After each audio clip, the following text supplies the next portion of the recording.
Good morning, my dear students. Hope you all are fine and doing well at home. Students, today we are going to discuss another interesting topic, that is article. बेटा, the words a and the are called article. आप अपनी previous class में भी इसके बारे में पढ़ चुके हैं, but in class 6 we will study it in detail. Clear? बेटा, I am telling you again, the words a and the are called articles. Okay, these are actually demonstrative adjectives and are used before the nouns to determine or fix their meaning.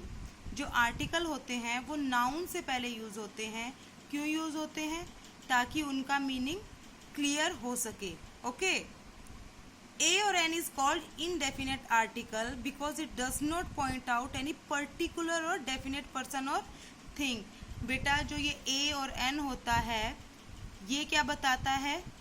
ये किसी particular person के बारे में हमें नहीं बताता. और जो दा होता है, the is use to refer to specific और पर्टिकुलर नाउन. जो दा होता है वो हमें पर्टिकुलर पर्सन के बारे में बताएगा, पर्टिकुलर प्लेस के बारे में बताएगा, पर्टिकुलर नाउन के बारे में बताएगा. क्लियर? बेटा, do remember one thing, when a person or a thing is introduce for the first time. Okay, जब पहली बार किसी की बात हो रही हो, we generally use the indefinite article a और एन. जब फर्स्ट टाइम हम किसी के बारे में बात करेंगे तो हम किसका यूज करेंगे? ए और एन का. Clear? But when the same person or thing is talked about the next time we use the definite article the. लेकिन जब हम दोबारा से उसके बारे में बात करेंगे, सेम पर्सन के बारे में बात करेंगे, तब हम किसका यूज करेंगे? द का. Okay, I am giving you an example. Once upon a time, a prince was going through a jungle riding an elephant. You can notice I am using A and N. मैं A और N का use कर रही हूँ. He saw a tiger behind the bushes. क्या देखा उसने? एक टाइगर देखा behind the bushes. The prince. I am saying the prince. I am not saying a prince. I am saying the prince. The prince at once decided to shoot the tiger. Okay, आपने देखा होगा पहले मैंने Prince के लिए अ का use किया. Okay, और फिर मैंने बाद में स्टोरी में उसको द प्रिंस कहा. क्यों कहा? क्योंकि अब वो एक स्पेसिफिक, एक पर्टिकुलर पर्सन के बारे में बता रहा है. Clear? Students, let's move further to discuss use of a. आज मैं आपको सेंटेंस में ए का यूज कैसे होता है इसके बारे में बताऊंगी. Okay, number 1, before beginning with a consonant sound. अब आपको पता है कॉन्सोनेंट साउंड कौन से होते हैं बच्चे? जो ए, ई, आई, ओ, यू है ये हमारे वोवल साउंड है, और जो रिमेनिंग हमारे लेटर्स हैं वो क्या है? हमारे consonant sound. For example, a boy, a bird, a cook, a toy. आपने देखा होगा कि ये सब किससे स्टार्ट हो रहे हैं? कॉन्सोनेंट साउंड से.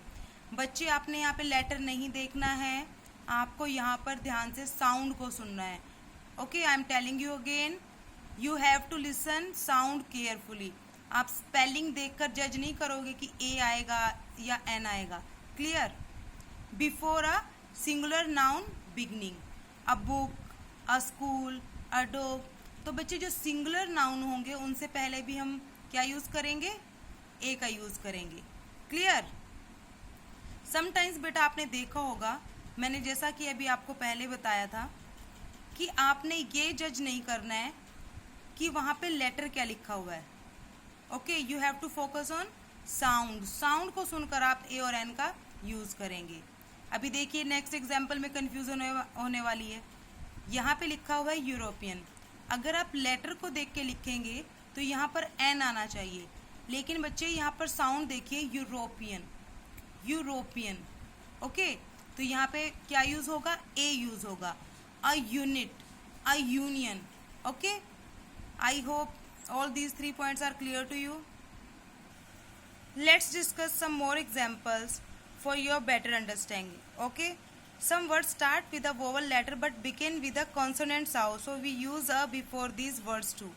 Clear? ये मैं आपको पहले ही बता चुकी हूँ. a university, a uniform, a 1 rupee note। तो बेटा ये वोवल से स्टार्ट हो रहे हैं, लेकिन जो ये साउंड है वो कॉन्सोनेंट का साउंड हो रहा है। मैं आपको बार बार ये बता रही हूँ कि इनमें कन्फ्यूज़न नहीं होनी चाहिए आपको। जो इस तरह के साउंड होंगे उनमें आप लोग क्या यूज़ करोगे? ए का यूज़ करोगे। क्लियर? आज के लिए इतना ही। In our next video we will discuss use of an and the. Okay, till then, bye.